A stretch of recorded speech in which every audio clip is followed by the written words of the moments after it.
Welcome to the Newswire. I'm Tyler Dickerhoof, host of the Tyler Dickerhoof podcast. With me today, producer Alex. Do you like it when I say producer Alex? Is that fitting? Is that good? We've never really talked about that. I mean, I can go Alex Kushner, Alex the man, producer Alex. Alex, something happened over the weekend. Obviously, we teased it in the open. Trump, the first president to bomb Iran. I mean, everyone else has kind of tiptoed around it, going back decades. And finally, he was in the place. Enough is enough. As we've heard multiple reports, we've had him give press conferences. It was like, I gave them a chance. And, you know, I heard this from Marco Rubio. He was like, the reality is they have pushed everyone around. And Trump's like, we can't be pushed around. So we're going to have to go and show them we mean business. Because they're so close, as reports within weeks of having enough enriched uranium to create and have in their arsenal a nuclear weapon. They, you know, with much of what Israel had discovered and what they chose to act in their bombings, the U.S. jumped in and flew from Missouri, a couple B-2 bombers. Dude, there's some big bombs, but here's where I want to take it. And, you know, I kind of shared this in the open. It's not to me that Trump bombed Iran and he said, I don't want to get into war. I think he kind of didn't have a choice and realized I better, you know, this is the time to bring your stick, you know, AKA the Teddy Roosevelt is, you know, speak softly and carry a big stick. He brought out his stick. And, you know, much to the ire of so much of the Democrat leaders, which I think the last toll that I saw this morning is that without congressional act of war, Obama released over 26,000 bombs. And so far, Trump has dropped 36. And, you know, that was one of the big pictures on X and everywhere else is how dare he do this without congressional approval. You know, one of the things that was brought up is how secretive this was, how they kept it in house. We saw some of the mobiling. We saw some of the, you know, the aircraft, the refueling aircraft get kind of deployed. And we thought, oh, they're positioning, they're getting ready for it. Boom, it's done. You know what's also like crazy that how from Missouri all the way to Iran, like how fast do those bombers get there?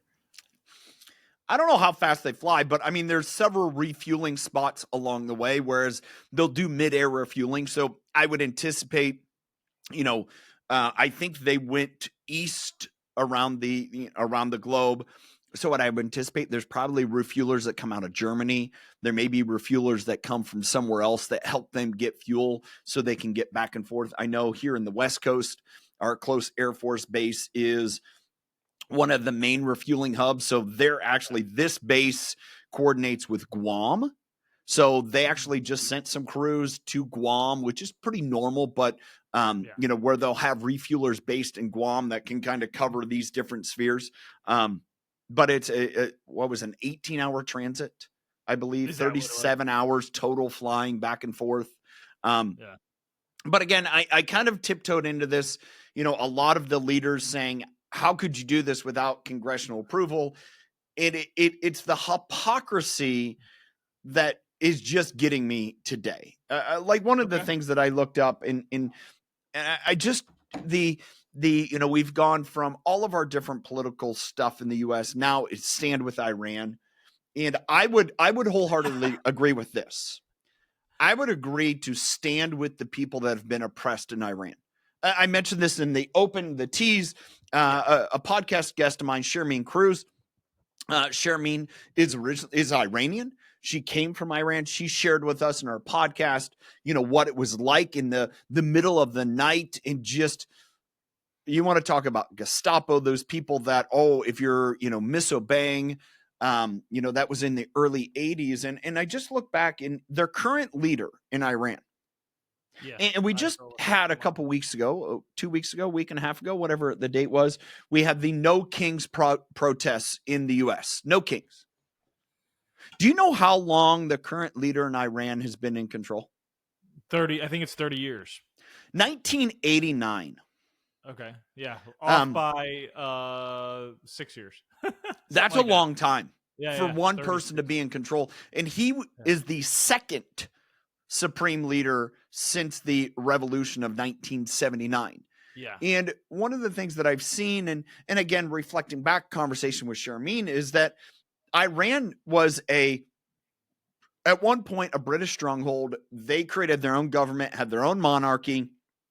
They were very westernized. Yeah. They had, like women voted early. It was this vibrant, loving, fun culture, which I think is I think back about what Sharmeen talked about, is like that was the people. And so you see this dichotomy of people that are like, please get this regime out of control because we want to go back to the lifestyle that we remember. And that's probably for people significantly older than me, or Sharmeen, who had maybe those early years where it was kind of presented as, oh, this will be better. And then, it's the oppression that we've seen in different religions and or to women in Iran. And I think there's segments of Iran. I know John Maxwell has Yeah. spoken in Iran. He's gone to do events and conferences in Iran, and he was invited in to do so. Like they're a culture that predominantly wants to, engage, but yet you have the supreme leader that is like, no, you're not going to have this. So it's interesting where we sit today, and the United States protesters that are with Iranian flags popping up and, support Iran. And it's like, which part of Iran are you supporting? And maybe that's a clarifying question that we should be asking to people, is which part of Iran are you supporting? Are you supporting the oppressed, the people that, really lost a lot of their freedoms and rights in the late 70s and the revolution? Or are we talking about the group that is the oppressors, the ones that wanted nuclear weapons so they could continue this fear in the Middle East and the rest of the country? Is it's an interesting, kind of whole context as Yeah. you try to get your thoughts back. And No, yeah, no, no.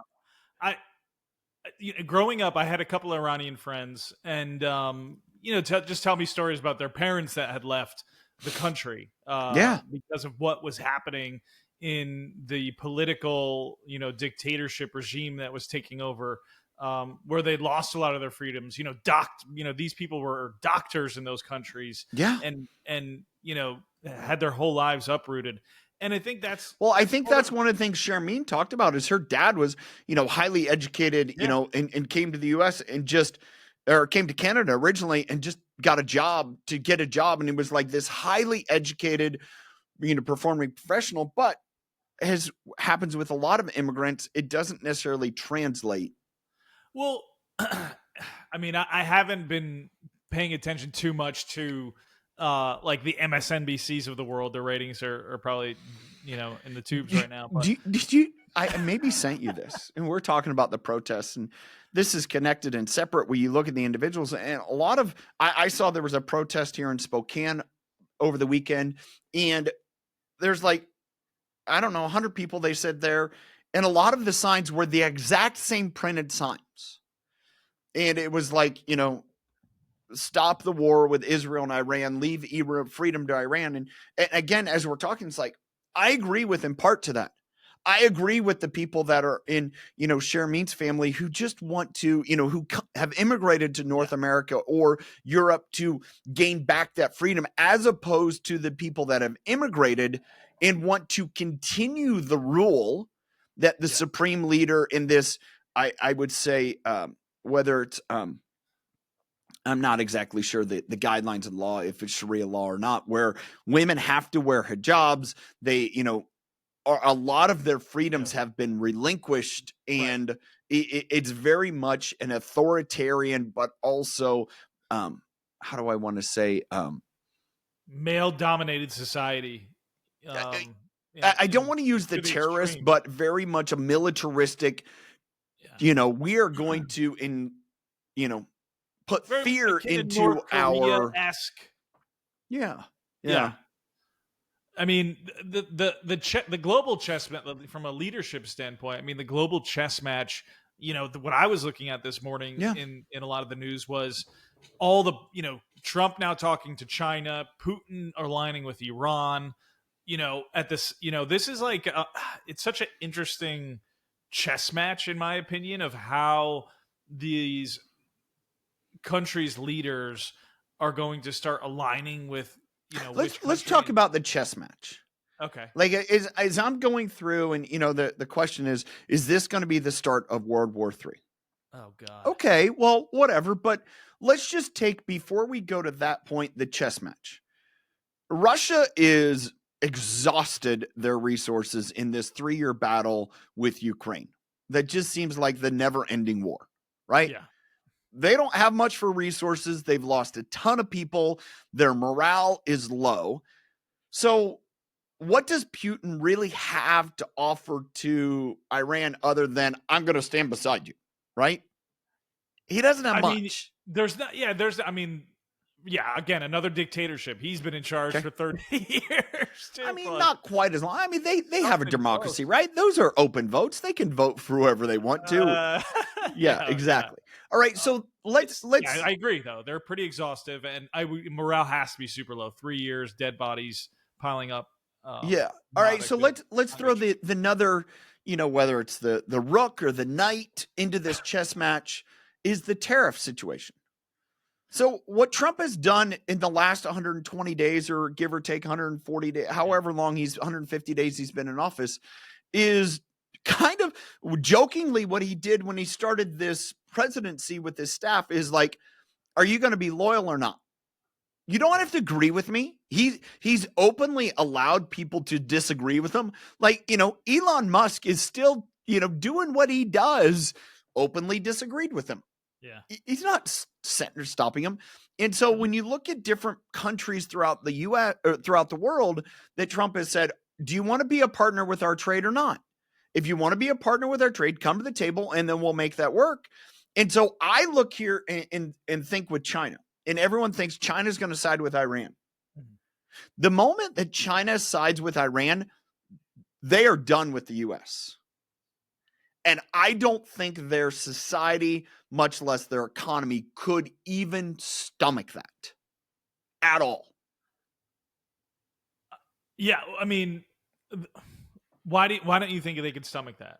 Like, because so much of their the products they buy throughout the food comes from the US, raw products. A lot of their so much of their exports in production for, whether technical goods, finished goods, come to the US. Yeah. And so the moment that they're like, oh, we're going to throw in Iran, that's done. Now, everyone may think that's going to hurt us. Yeah, it's going to hurt us in the short term. It's going to hurt them a lot more. And when you look at the rest of our allies to say, hey, we'll fill in that, we'll just have to do without, and like getting into this global war, I think if it's World War III, it's not going to be with, strategic bombs per se. It may be in taking out some of these, like in Iran, taking out their nuclear facilities. I think the war really comes down into this trade and or financial pieces. I think that's a bigger deal, because what does Russia not want? It does not want, the next level of sanctions, which is, right now we just have sanctions against Russia. We don't have sanctions against countries that do business with Russia. That is the next one that is like, don't go there. And you do that to China, and all of a sudden you're like, all right, the rest of the world in these handful. And speaking of tariffs, I don't know if you saw this, but May was an all-time high. The tariffs brought in a record-breaking $22 billion. We received, the country. I thought it was 88. I saw somewhere 88, but if you're reading 22, it's 22. This is from the New York Times, a record-breaking. Over the New York Times, they could be just reporting. And maybe that could be like a total. This is just in the month of May. More than 22 billion. So, like, the joke I saw is what to do with all this money. We've never seen all this money come in. It's like, yeah, that's what happens with tariffs. Like, okay. Yeah. and to your point, it's like, if this is, and the other thing you're seeing is like the Fed today announced, oh, hey, we might cut interest rates. We're finally seeing, how the tariffs will bear fruit. And so I don't know. It's going to be an interesting. I mean, do I want war? No. I mean, living through what happened after 9/11 and the Iraqi War and how all that ended was just a mess. Wasn't a good time. A lot of lives lost. I don't want the U.S. to get into a war. I hope that this was a message. Because we've been pretty weak, and from a leadership standpoint over the last 4 years. From President Sleepy Joe, but well, I mean, here's something that, again, just indication of what does the world really think. Headline, this is CNBC. Stocks rise as oil trades into the red despite U.S. bombing of Iran. I think right now the Dow is about even. The dollar index is slightly lower. It's kind of like, what has the world? If you've anything from a trading point of view, this tells me the market already decided that they were going to deal with this. They already had traded in anticipation, whether it's through the Israeli conflict or whatever. Like, it's one of those, when the market doesn't respond, that means it was already priced in. Everyone already anticipated it. Let me ask you a question, because I was shocked by this. It's funny you bring this up. When Israel struck Iran, okay, the market tanked. When and when all these global international events happened, the market tanked. And then when we struck Iran's nuclear facilities, I was like, oh shit, the markets are going to dive. Like, it's been up. I'm like, I mean, it's up. It's flat right now. To me, flat, but like, again, from what the 4 years that I spent trading, what that tells me is everyone already had their positions in line to be able to anticipate this. Whether they anticipated it or not, but they took the risk off. It wasn't a big deal. And if anything, now it's saying, oh, okay, this gives us further definition. Now we can go in and trade this. I remember years in, of course, commodities, agriculture commodities. And, this time of year, several of the crop reports are huge, meaning how much corn, how much soybean has been planted, what's there. We start to get into some states where it's farther enough along and they can start to project yield and all of those things. And, it could be this date and we're like, huge report. All right. The market's really, oh my goodness, are they going to have big acres or small acres? Big acres means a lot is planted. The price should go down. Small acres, we had trouble planting. The crop may be short. And I saw both years of high acres, low acres, and you'd go in and you'd be like, man, all right, we're positioned well. We have corn bought. So that way, we're not risking it because it's going to be small acres. And they come in and it ends up being either slightly higher or right around it. And you'd expect the market to explode. Nothing happens. Nothing happens. And it's because it was already priced in. Everyone had already traded anticipating something like this was going to happen, is going to happen. It's why oil is softer, is a lot of people put oil in reserves. They'd kind of like, oh, tensions are rising. Let's, it'd be interesting over the last couple of weeks where we saw oil. Or what's up? This is the other factor that, whether we understand or not, is, we've seen gas prices. I know the state of Washington, and this is report. This is from the CEO of Gas Buddy, has the only state in the country that has higher prices than it did a year ago. However, I go across the border, Idaho, it's a little bit higher. We see gas prices going a little higher, oil prices. But one thing that I've learned is, and going back to the show Landman, there's a sweet spot for oil price to be at. And if it goes high, it reduces demand. And are we starting to see some of this financial crunch in some ways? Stock market's good, all these other things. Back to your point, as far as easing from the Fed, is like, we probably need to lower interest rates to kind of keep everything just clipping along. Yeah, I agree. And,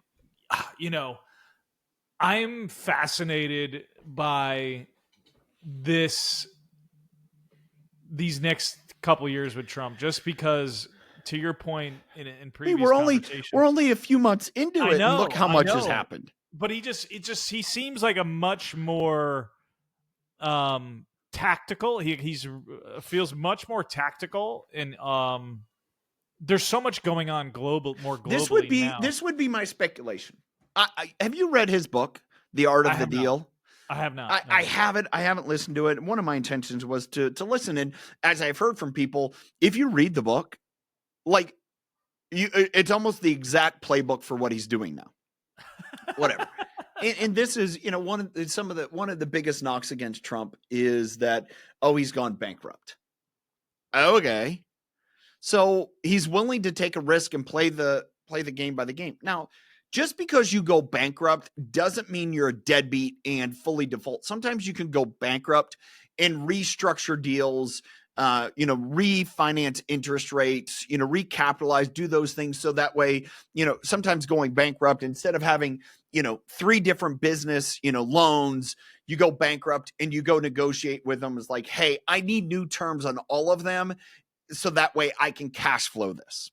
Right. Sometimes that's what a bankruptcy allows. It doesn't mean I had $1 billion in debt and I just walked away from it and left them holding the bag. That isn't necessarily always bankruptcy. Okay. That can happen sometimes, not always. Yeah. And this would be my wonder. And it would be fun to ask him this. Is, based upon the previous 4 years, this 4 years, like, is this much like after your first bankruptcy? Meaning you go about doing business, you end up having your first bankruptcy, you get knocked out of office, you get, restructure things like, the second time around, this is how I'm going to do things. Right. Like it gives you that the education and failure. And I wonder how much of the previous administration now understand what's going on. It's like, all right, I better know. I know better how to play this game. I'm going to go play it my way. I think so. I mean, just by the people he's surrounding himself with, not being involved in politics really at all until 2016. Dabbled in it in the years prior after listening to some interviews with Roger Stone. That Roger Stone was the one that actually got Trump involved in politics and said many years ago that you could be president one day. And then just the weaseling and the the swampiness of Washington D.C. Dude, do we even have time to get into that today? No. We can do a full episode just on that. But, I mean, yeah. I think that ties. I'm going to tie it into, again, the hypocrisy from certain leaders, certain media agencies that are trying to, depict something. I saw something today from Caroline Leavitt that there was a report from CNN that, the president, the top officials didn't consult anyone on the other side of the aisle. That would be on the Democrat side. And she's like, fake news. No, we spoke with Schumer, and we reached out to Jeffries, could not get a hold of him, but he was briefed shortly after.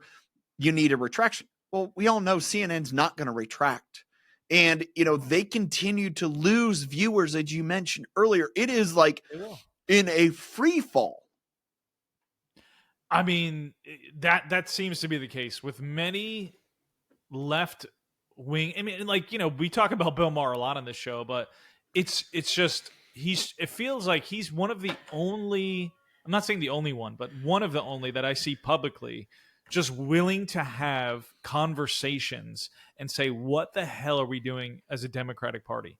Like, where are we going with this? We have no leadership. The DNC is running out of money, which I don't know how that's possible, but I guess they had billions. They had right.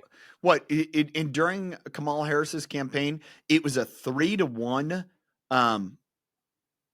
funding compared to the Republican. Yeah, and so where'd all that go? And look at the states. Look at Washington State. Look at California. All the Democratic liberal states seem to have money problems, and it seems to follow the party. Problems. Financial, debt issues all over the place. Big time. Big time. And big time. So you just got to. you got to go, scratch your head and be like, all right, this isn't no one's making this up. I mean, it's hard facts. I mean, just follow the money Yeah. trail, and you Yeah. can see it all. And you go, where's the leadership? Where's the Democratic leadership going? All right, something's got to change. Are they so dug into their heels into the ground against this president? That's all they can focus on, all their energy. I think what's funny is when you see the clips and the receipts per se of all these different leaders that in previous, I would say, whether it was Obama, whether it was Clinton, even whether it was Biden, that, we can't have Iran as a nuclear power. This is the biggest, our biggest concern is Iran being a nuclear power, and just how that will really cause chaos. And they are the first ones to go after Trump. How dare you do this? It's like, do you not? And like, hey, all of us can change your mind. Don't get me wrong. All of us are free to change our mind and create different and new opinions. But it's just kind of like, give us some context. Hey, I used to think this was a bigger concern. Man, I think we're too much the big bad bully. Okay, fine. If that's your opinion and I'm putting words in your mouth, then share that, as opposed to, again, trying to gain favor. And I think much of the, as Fetterman, I think, was one of the few who's, I think, as we're, starting to understand, he's at least willing to just be reasonable and like, yeah, this is dumb. Come out and say, we needed to do it. Yeah. Let me go back to, we mentioned this as you and I were first kind of chatting. What's your take on bombing Iran? So my initial reaction was like, shit. I'm not a fan of war. I don't think many people want to go to war. So I was originally like, shit, the markets are going to tank. We're going to get involved here. How's it? And we still don't know. I mean, it's still early. Like, we don't know how Iran's going to respond. Is this going to be an ongoing battle? Is there going to be a terrorist attack? Like, these are all the things that go on in my mind. That was my initial gut reaction, is like, shit, this is not going to be good. And then I don't know. I guess my question to you is, what was your reaction? But retaliation, are you worried about a retaliation from Iran, or do you think we're going to start negotiating? It's really interesting because I think about that in my household. My wife, as she brought it up, I think she was the first one to see it, brought it up with me, and I'm like, okay. And over the last week or so, especially going on Israel, a lot of time on TikTok and TikTok conspiracy and everything. It's like, okay, fine, I get it. I have really gone to the point. I had somebody ask me the other day in one of the comments on Newswire, where do you get a lot of your news? And it's like, well, our interactions, X. I do get some. I have some different PR stuff that I subscribe to. That's very just kind of three AP, stories. Reuters. I look everywhere. Just, and not one in particular. And so but I am not I'm not one that was raised in it. I have never been raised in fear, meaning being afraid of, I was not raised. I was raised, we didn't lock our doors. I was raised on a farm. I was raised in rural, and it was like, if somebody needed help, you helped them. If somebody had a flat tire, you pull over and you help them. I was not raised in a culture of fear where you needed to lock your doors and shut your garage door and be scared of being abducted, or, walk around with weapons all the time because someone's going to come after you. That was not the culture I was raised in. Can I just say something real quick before, on that note? Yeah. Just real quick. I've noticed, and this goes to Fox News and all those outlets as well, which my parents watch a lot. I've noticed a change in them, and they live in a very safe suburban neighborhood, about an hour west of New York City. Everyone's got an acre. We never locked our doors growing up. They let us run around and play, and now my dad like locks the doors to the house. Like, I'm like, what is going on? He's like, we got to be careful now. And I'm like, dude, everything's okay. There was one of the, I would say, I wouldn't say uber conservative, but he's pretty conservative pundits. And, he did make mention in one of his posts on X about, you need to make sure you carry your weapons. I'm not opposed to that, especially the world we've gotten into. If you want to, we live in a state where Idaho allows open carry. I don't know if Washington still does or not, but you can have a weapons permit where you can carry all those things. It's like, that's just, I don't think about that stuff. However, my wife was raised very differently. She was raised in California. She was raised by a parent who, for all intents and purposes, I would say any given point, he is armed with some weapon of magnitude, whether it's a knife for sure, or a gun. And I'm being dead serious. Like that is who he is. That is him. And even my wife has at times impressed that upon me. I'm like, no, like having to go through, no, like, and so where I go with all this is her perspective of, here we go, afraid to be places. And like, I just don't think that way. That's not how my brain, I don't align with fear and risk. Same. I look at it because based upon how I was raised and my experiences. I've never been robbed. I've like never had those things. And so it's just like, I don't go to that. So when we talk about the bombing and like, yeah, okay. Could it end up affecting us here? Yeah, I think the terror threat is real. I also think that the FBI, as Dan Mangino, or not Mangino, is it man? Bongino. Is it Bongino? Yeah, I mean, he's Italian, right? I get it right. But I think they're very aware of that because they knew that was the biggest risk. The two big risks are attack on our assets within the Middle Eastern country, whether it's ships or bases, and terrorism, domestic terrorism here. Those are the big risks. So I know they're aware of those things. And it's just kind of like, all right, like my wife happens to be traveling over 4th of July and is a little bit concerned. I'm like, okay, I get it. Yeah. But I also look at it as whether this is reason for them. What's the biggest terror? The biggest terror is the fear that it could happen. Right. The longer it goes on doesn't reduce the amount of fear.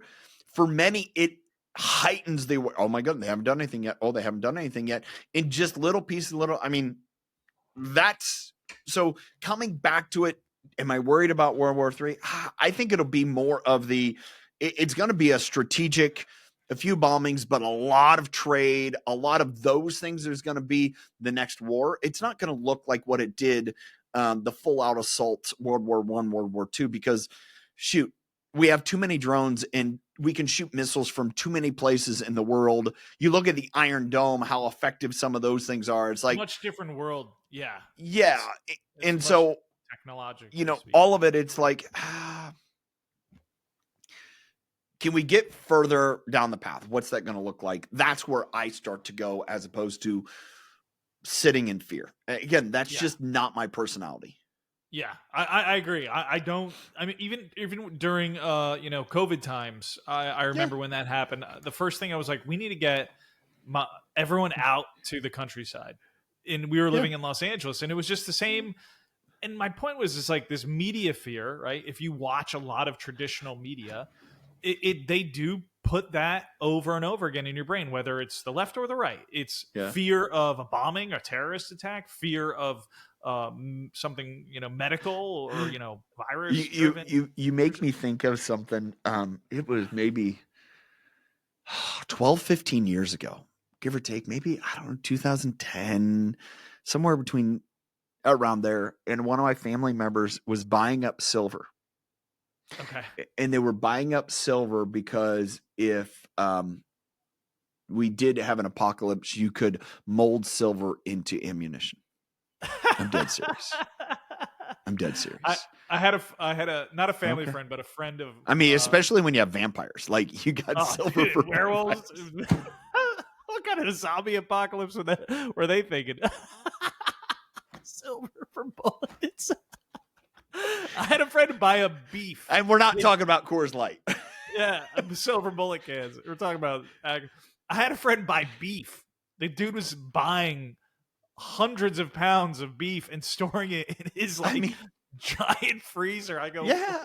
I mean, honestly, we had some beef during that period, and that's shortly thereafter is when I started raising steers, not because of the fear of apocalypse, but I mean, it was, hey, all right, there were some major challenges in processing beef at that time.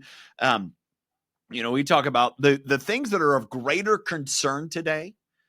I think, this immigration is a big deal because I think when it comes to this summer, we're going to see more food disruption than necessarily we have. I've seen many reports where I haven't talked to friends about this, but again, seeing reports, I could probably start reaching out to get a hand on it, where, there's a lot of different farm workers that are not showing up to work for fear, even the ones that are well documented, for fear of getting. Now, is that a story that's being told? Possibly. I probably need to go do a little bit more investigation, but it's I think that's a bigger concern than everyone. Now, large city centers or large strategic, I think Dallas, from one of the things I've picked up there, certain communities, I think Minnesota is just I think New York. I think some of those areas have kind of really shown that. Seattle, for sure, LA? is a who the hell is protecting LA? I mean, talk about Target. It's a mess.